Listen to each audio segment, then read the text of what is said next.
दोस्तों, हम जिस समय में जी रहे हैं उसमें इंसानियत कभी कभी ऐसे पल दिखा देती है जो इतिहास से ज्यादा दिल को छू जाते हैं, दिल में दर्ज हो जाते हैं।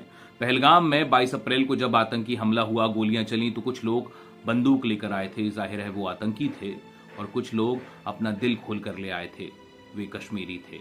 कश्मीरी मुसलमानों ने अपने दरवाजे खोल दिए। धर्म नहीं पूछा, नाम नहीं देखा, सिर्फ ये देखा कि सामने खड़ा इंसान अपनी जान बचाना चाहता है। एक नौजवान नाम आदिल, एक घोड़े वाला, अपनी जान की परवाह किए बिना सैलानियों की जान बचाता रहा। 3 गोलियां खाईं और शहीद हो गया।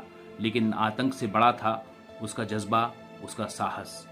इसी कश्मीर में उसी समय एक और भारत था, जहां भाग रहे, जान बचाकर भाग रहे पर्यटकों से, सैलानियों से, टूरिस्टों से किराया वसूला जा रहा था। हवाई किराया जो 2 रोज पहले ही केवल 6500 रुपए था, वो श्रीनगर से दिल्ली तक का किराया अब 65,000 रुपए हो चुका था। जो लोग गोली से नहीं मर रहे थे, उन्हें महंगाई से घायल करने की कोशिश की जा रही थी। आप कह सकते हैं कि डर से कमाया गया ये मुनाफा सबसे बदतर लूट होती है। लेकिन मल्टीनेशनल कंपनियां ये नहीं समझती, और कई बार तो हमारी सरकारें ये भी नहीं समझती। याद कीजिए, प्रयागराज का महाकुंभ, उस वक्त भी हवाई जहाज का जो किराया था वो कितना बढ़ गया था, बेतहाशा बढ़ गया था। प्रयागराज में हर सामान महंगा हो चुका था।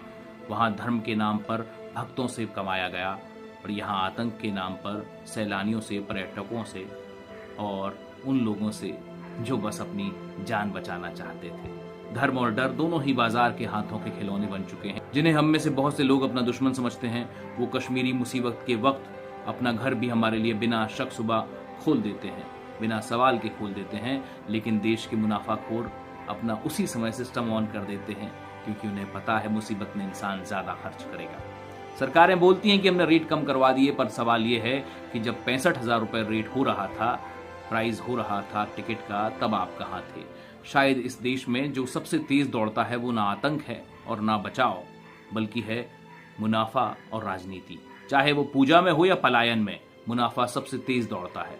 सोचिएगा जरूर, और अगर आपको सोचते हुए कुछ टीस दिल में उठ रही है तो समझ लीजिएगा आप अब भी इंसान बने हुए हैं।